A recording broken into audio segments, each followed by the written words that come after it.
أعوذ بالله من الشيطان الرجيم. بسم الله الرحمن الرحيم.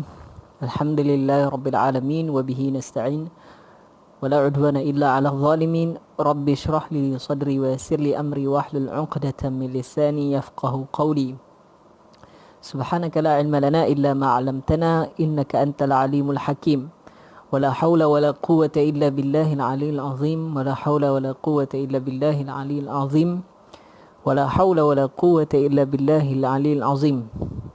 Alhamdulillah, kita bersyukur kepada Allah Subhanahu Wa Taala yang mana dengan limpah dan kurnia dia, kita pada hari ini berada pada 10 malam terakhir di bulan Ramadan. Yang mana pada 10 malam terakhir bulan Ramadan ni terdapat hadis-hadis yang sangat masyhur, terdapat pendapat-pendapat ulama yang sangat masyhur yang mengatakan dalam 10 malam terakhir ni terdapatnya Lailatul Qadr. Lailatul Qadr. Kita sebut tu Lailatul Qadr, bukan. Kita baca daripada atas. Wa ma anfaqtum min nafaqatin aw nazartum min nazrin fa innallaha ya'lamuhu وَمَا لِلظَّالِمِينَ مِنْ أَنصَارٍ إِن تُبْدُوا الصَّدَقَاتِ فَنِعِمَّا هِيَ وَإِن تُخْفُوهَا وَتُؤْتُوهَا الْفُقَرَاءَ فَهُوَ خَيْرٌ لَكُمْ ويكفر عنكم من سيئاتكم والله بما تعملون خبير ليس عليك هداهم ولكن الله يهدي من يشاء وما تنفقوا من خير فلأنفسكم وما تنفقون إلا ابتغاء وجه الله وما تنفقوا من خير يوفى إليكم وأنتم لا تظلمون للفقراء الذين أحصروا في سبيل الله لا يستطيعون ضربا في الأرض يحسبهم الجاهل أغنياء من التعفف تعرفهم بسيماهم لا يسألون الناس إلحافا وما تنفقوا من خير فإن الله به عليم الذين ينفقون أموالهم بالليل والنهار سرا وعلانية فلهم أجرهم عند ربهم ولا خوف عليهم ولا هم يحزنون. Okay, Sadaqallahul Azim.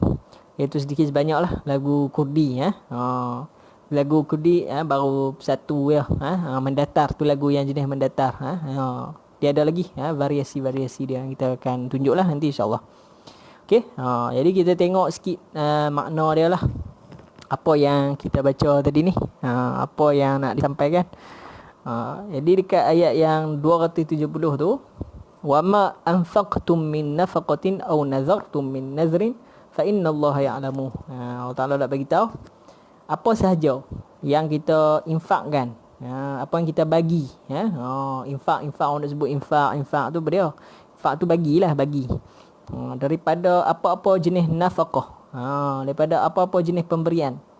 Au nazartum, ataupun kamu bernazar, min nazrin, daripada apa-apa jenis nazar. Okey, nazar ni maksud apa nazar? Nazar ni maksud dia bila kita harapkan sesuatu daripada Allah Subhanahu Wa Taala, Kita harapkan sesuatu berlaku dalam hidup kita. Jadi kita niat nazar. Niat nazar ni macam mana? Aku bernazar sekiranya aku dapat lulus ijazah aku ni, maka aku akan kenduri satu kampung. Okey. Jadi nazar ni dia macam sumpah lah. Kalau orang Melayu kata ni sumpah lah. Dan sumpah tu dia mesti kepada perkara baik lah. Dia tak boleh lah bernazar tu perkara yang tak baik. Contohnya macam mana nazar perkara tak baik. Dia kata aku kalau aku dapat ijazah ni, nanti aku nak ni potong rambut aku botak sebelah. Tak boleh tu. Botak sebelah mana boleh. Tu orang panggil qazak, botak sebelah. Ali tak boleh nazar pun tu. Nazar ni benda-benda baik lah. Jadi dia bukannya maksudnya dia nak mengungkit dengan Allah. Lagi dia kata, oi, nazar ni macam ungkit ya. Nak tunggu Allah Ta'ala buat baik dulu kat kita baru kita buat benda baik. Tak. Bukan. Nazar ni adalah sejenis ibadah. Dia sejenis ibadah. Boleh nazar. Tak ada masalah, boleh nazar. Dia sejenis ibadah. Bahkan dalam haji pun kita boleh nazar. Dalam ibadah-ibadah lain kita boleh bernazar, termasuk dalam kaedah nazar. Puasa pun kita boleh nazar, macam-macam. Okey, fa innallaha ya'lamu, sungguhnya Allah Taala tahulah kalau kita bagi harta kita kat siapa-siapa kan. Kita bernazar, kita nak buat benda hak baik tu, Allah Taala tahu. Allah Taala kira kebaikan dia. Wa ma lizzalimina min ansar, dan tidak ada pertolongan bagi orang-orang yang zalim, orang yang tidak dia tidak berinfak ataupun dia ingkar kepada nazar dia. Infak pun tak infak, benda hak wajib dia infak kat keluarga dia. Dia tak infak, dia tak bagi nafkah untuk keluarga dia. Kemudian dia nazar, contohnya dia nazar lepas tu dapat dah benda hak dia nak dapat tu disebabkan nazar tu. Tapi dia tak buat nazar, dia tinggal. Jadi Allah Ta'ala kata apa? Mereka ni adalah orang-orang yang zalim lah. Orang yang zalim, tidak menunaikan kewajipan hak yang ditunaikan, yang sepatutnya ditunaikan. Maka Allah Ta'ala tidak membantu mereka. Dalam kehidupan mereka ni akan jadi susah. Sama lah macam orang yang tak bayar hutang. Hutang ni pun satu masalah dalam masyarakat kita lah. Jenis berhutang.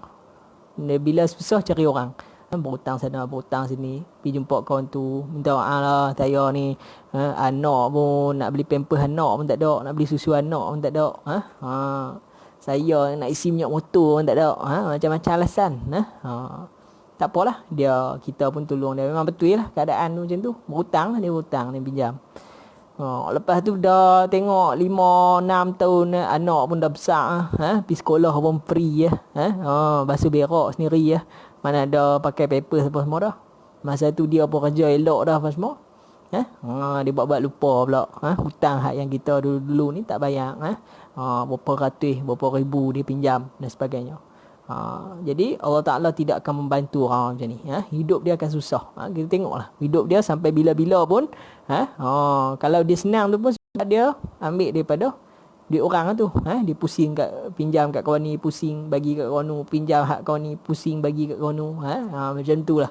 Tapi kita duk dengar orang duk sebut nama dia dalam keadaan nama yang buruk. Okey, tu cerita bab orang yang nafaqah dan nazar.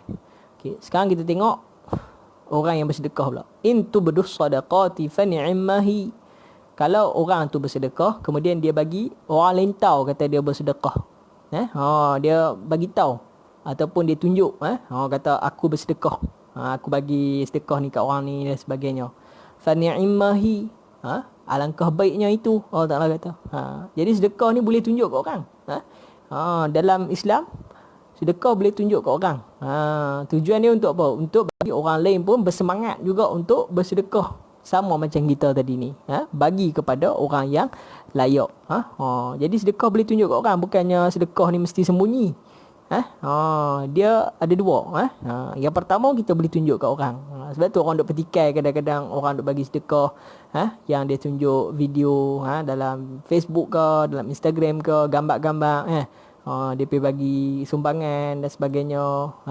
Tu bukannya benda yang haram. Tak boleh petikai benda tu. Tu bukan benda haram. Benda yang dalam hati dia tu terpulang pada dia.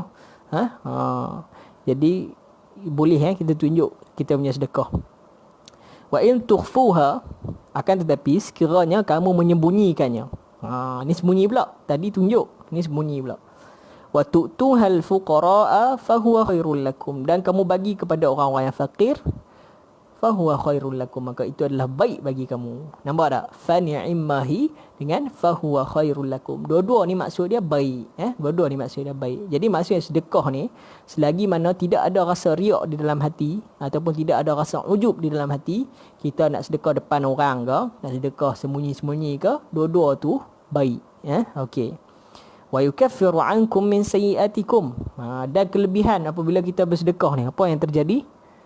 Dia padam kita punya kesilapan dan kesalahan. Bila kita rajin bersedekah, hak yang benda-benda, hak yang dosa yang kita buat tu, memanglah kita manusia, kita mungkin ada dosa hak yang kita payah nak berhenti. Mungkin ada dosa hak yang lama-lama yang kita tak pernah bertobat pun. Jadi bila kita bersedekah tu, dia padam balik. Dia padam. Sedekah ni macam apa? Sedekah ni macam air yang memadamkan api. Nabi kata dalam satu hadis, sedekah ni macam air yang memadamkan api. Ayak bila kita curah ke api, habislah, hilanglah api tu. Wallahu bima ta'maluna khabir. Semoga Allah Ta'ala tahu apa yang kamu buat. Okey. Jadi laisa 'alaika hudahum walakinnallaha yahdi man yasha. Dan Allah Ta'ala kata kat sini, laisa 'alaika hudahum. Dan wahai Muhammad, Allah Ta'ala kata kat Nabi Muhammad ni, bukanlah kamu penyebab mereka tu mendapat hidayah. Walakinnallaha yahdi man yasha. Sungguhnya Allah Ta'ala itu yang memberi petunjuk kepada sesiapa pun. Jadi nak menunjukkan di sini, kita sebenarnya apa yang kita buat tu sebenarnya adalah untuk diri kita. Kita bagi sumbangan ke, kita buat amal soleh ke, kita tunjuk akhlak yang baik ke, semua tu balik untuk diri kita, bukannya memberi kesan kepada orang lain. Kesan kepada orang lain tu semuanya datang daripada Allah Subhanahu Wa Taala. Allah Taala yang mengubah hati dia, melembutkan hati dia. Macam kita nak berdakwah lah, dalam kita nak berdakwah ni, antara cara-cara kita berdakwah kepada orang bukan Islam, di dalam ajaran Islam yang kita belajar, cara nak berdakwah, kita boleh bagi zakat kepada muallaf. Orang yang muallaf, orang yang dia ni hati dia, dia duk berasa macam Islam ni bagus. Muallaf kita duk sebut muallaf tu, kita fahaman Melayu kita, orang muallaf ni adalah orang yang dah masuk Islam. Dia dah mengucap dah, dia masuk Islam baru duk belajar. Hak tu fahaman kita. Tetapi dalam Islam, muallafati qulubuhum ni, maksud dia kawan tu tak masuk Islam lagi. Dia tak masuk Islam lagi, ataupun dia baru masuk Islam. Dua-dua boleh. Dia tak masuk Islam lagi, tapi hati dia tu dah rasa Islam ni betul dah. Dia dah berasa sedap lah. Dia suka orang Islam. Dia suka amalan-amalan Islam. Dia tak suka hak yang amalan orang kafir. Dia tak percaya kepercayaan agama lain, dan sebagainya. Dan dia rasa Tuhan tu satu dan sebagainya. Hak ni kita panggil muallafati qulubihim juga. Kita panggil orang yang muallaf, lembut hati dia, jinak hati dia kepada Islam. Jadi depa ni boleh kita bagi duit kat depa. Kita bagi zakat kat depa. Kita bagi sebahagian daripada harta kita, kita bagi sedekah, galakkan depa ni supaya semakin bertambah suka kepada Islam. Jadi walaupun kita bagi kadang-kadang mereka tu tak masuk Islam juga. Bagi tak masuk Islam juga. Jadi Allah Ta'ala kata kat sini, bukan kamu yang bagi mereka masuk Islam. Bukan kamu yang bagi hidayah, tapi Allah Ta'ala yang bagi hidayah. Kamu tunaikan kewajipan kamu. Tolong mereka, bagi mereka dekat dengan Islam. Tapi yang nak bagi hidayah tu Allah Ta'ala lah. Okey, wa ma tunfiqu min khairin fali anfusikum. Dan apa yang kamu bagi, kamu infakkan daripada kebaikan itu untuk diri kamu sendiri. Dapat kat diri kita sendiri. Wa ma tunfiquna illa bitiqa'a wajhillah. Dan apa yang kamu bagi itu adalah untuk mencari keridaan Allah. Wa ma tunfiqu min khairin yuwaffa ilaikum wa antum la tuzlamun. Dan apa yang kamu bagi daripada kebaikan akan dikembalikan kepada kamu, dan kamu tidak akan dizalimi walaupun sedikit pun. Jadi Allah Ta'ala sebut dalam ayat-ayat yang lain, pahala-pahala kita ni semua akan patah balik main kat kita. Sikit pun tak, hilang. Allah Taala kata dalam ayat lain, wala yuzlamuna naqira. Wala yuzlamuna fatila. Naqira fatila ni apa? Naqira fatila ni kalau kita ambil di dalam biji kurma tu, kan, kita tengok dekat biji kurma tu kan dia ada macam kulit dia sikit, kan, ataupun dia keluar sikit, kan. Macam kulit dekat biji tu, bukan kulit dekat isi kurma, kulit dekat biji kurma tu dia ada keluar sikit. Dua tu lah kita panggil nakira dengan fatila, nama dia di dalam bahasa Arab. Jadi Allah Ta'ala kata hampa ni, pahala hampa tu akan dibagikan balik ke hampa dan tidak dizalimi walaupun sedikit hak yang kulit kurma tu. Takkan lari sedikit pun. Mesti adil Allah Ta'ala bagi tu. Tak lari walaupun sebesar hak yang kulit kurma tu, hak kita tengok tu. Sekejap lagi buka kurma. Makan kurma tengok hak yang kulit, hak yang dekat biji tu, hak yang ada sikit tu. Yang tu nama dia nakir ataupun fatil. Ataupun yang lebih apa orang panggil hak yang sikit lagi, di situ di kurma tu kita panggil qitmir. Sikit. Sikit daripada kurma tu. Lil fuqara alladhina uhsiru fi sabilillah. Dan infak ni hak yang paling bagus sekali kepada siapa? Lil fuqara, untuk orang-orang yang fakir. Alladhina uhsiru fi sabilillah, yang dalam keadaan terkepung bagi menunaikan sesuatu jihad di jalan Allah Taala. Jadi konteks dulu-dulu ni adalah orang-orang yang dalam keadaan mempertahankan diri dia untuk berperang di jalan Allah Subhanahu Taala. Jadi yang ni adalah yang terbaik lah untuk kita infakkan sewaktu peperangan di zaman Nabi dulu lah. Tapi zaman ni nak bagi kat siapa yang fisabilillah ni, asnaf fisabilillah ni.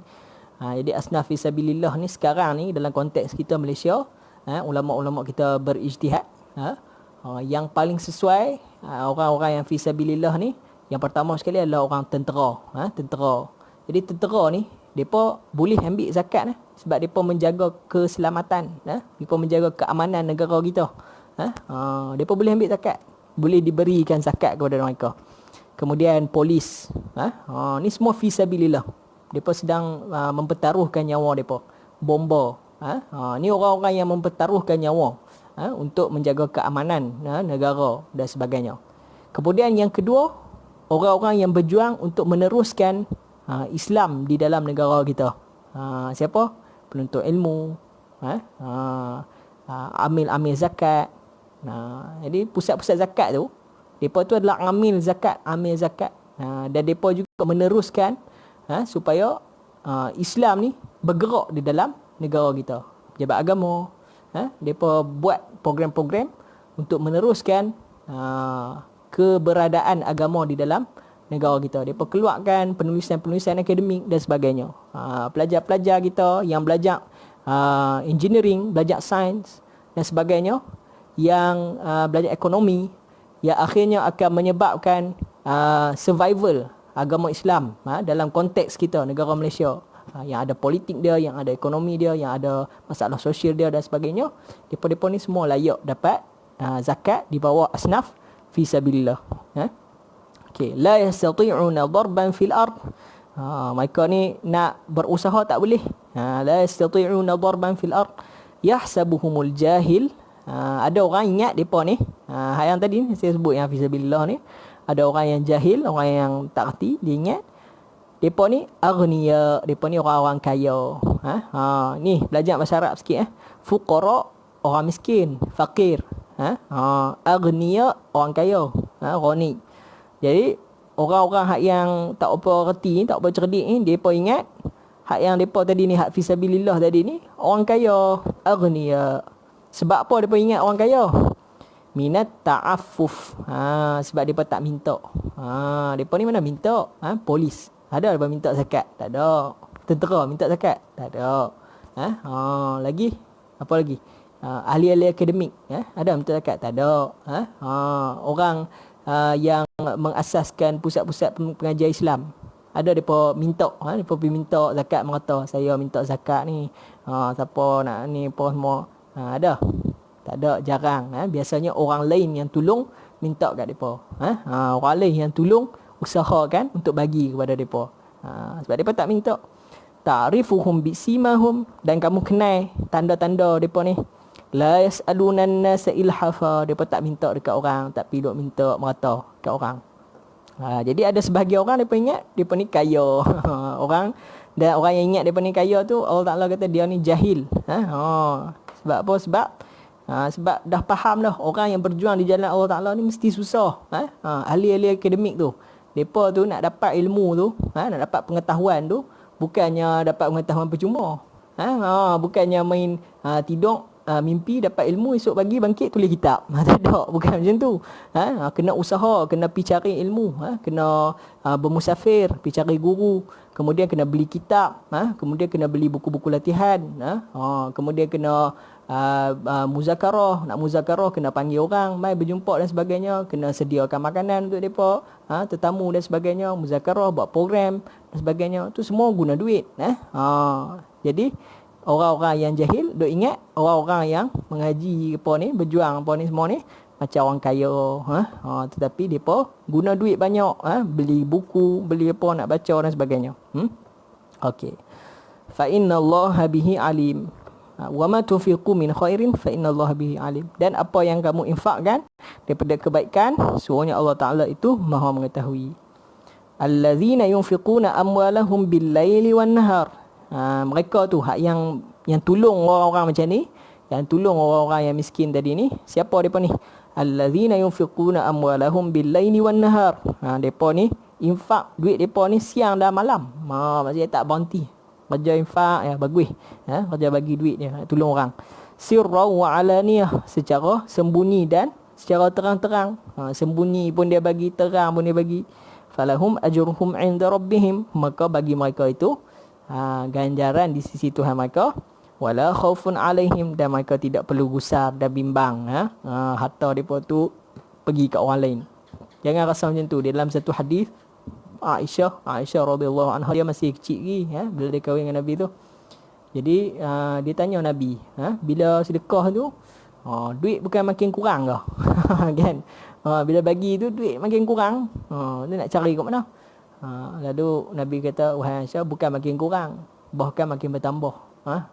Siapa yang infak tu, Allah Ta'ala akan ganti balik kat dia jumlah wang yang dia keluar tu, dan Allah Ta'ala akan bagi pahala tambahan disebabkan dia infak kepada orang lain. Orang yang simpan, orang yang pekin, maka malaikat akan doa kepada dia, moga-moga harta dia tu akan musnah. Sebab tu kadang-kadang kita tengok orang yang kedekut ni, Allah Ta'ala bagi dia macam-macam ujian. Harta dia takkan duduk kat dia juga. Harta dia akan hilang.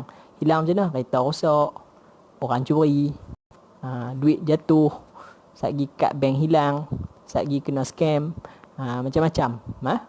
Satgi nak beli tiket terbang mahal dan sebagainya. Sebab apa? Sebab dia pegang duit dia. Dia tak mau berkongsi kepada orang yang memerlukan. Kadang-kadang dia dah nampak orang yang memerlukan tu di depan mata dia, tapi dia duk takut. Dia duk takut duit dia tu hilang. Lagi dia susah pula. Jadi dia pekin, dia tak mau tolong. Dan orang-orang yang tolong pula, Allah Ta'ala kata jangan takut, wala khaufun, jangan takut, wala hum yahzanun, dan jangan pula bersedih. Tolonglah. Tolong orang-orang hak yang susah ni, nanti Allah Ta'ala ganti balik sebiji macam mana hak yang kita hilang tu, dan ditambah pula ganjaran ke atas. Jadi saya rasa setakat itulah.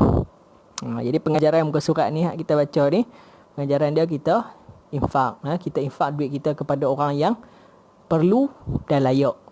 Orang tu perlu dan dia layak untuk terima duit. Jangan kita bagi duit kita kepada orang yang tidak layak. Kadang-kadang kita tengok orang tu, dia tu nampak saja macam dia susah dan sebagainya. Nampak macam dia susah, tapi bila kita bagi duit kat dia, dia pergi buat apa? Dia pergi beli dadah. Dia pergi buat apa? Dia pergi beli rokok, pergi main judi, tikam mekok dan sebagainya. Tu orang yang tidak layak. Dia tidak layak mendapat duit. Dia miskin bukan sebab Allah Ta'ala uji dia sebab dia miskin. Tak, sebab dia sendiri cari kemiskinan tu. Dia sendiri mengingkari jalan Allah SWT. Jadi kita nak infak duit, kita infak kepada orang yang miskin, orang yang perlu, dan orang yang layak. Bagi kat mereka akan gunakan duit itu dengan sebaiknya, dan manfaat dia akan menjadi besar. Jadi bagi kepada orang-orang cerdik, ya. Kita nak infak, kita bagi kepada orang yang cerdik, orang yang khidmat kepada agama, orang yang khidmat kepada masyarakat, dan orang yang akan memberi hasil kepada masyarakat kita pada masa depan lah. Okay, jadi yang baik tu daripada Allah SWT, yang lemah dan kurang tu daripada diri saya sendiri. Terima kasih semua yang menonton. Wassalamualaikum warahmatullahi wabarakatuh.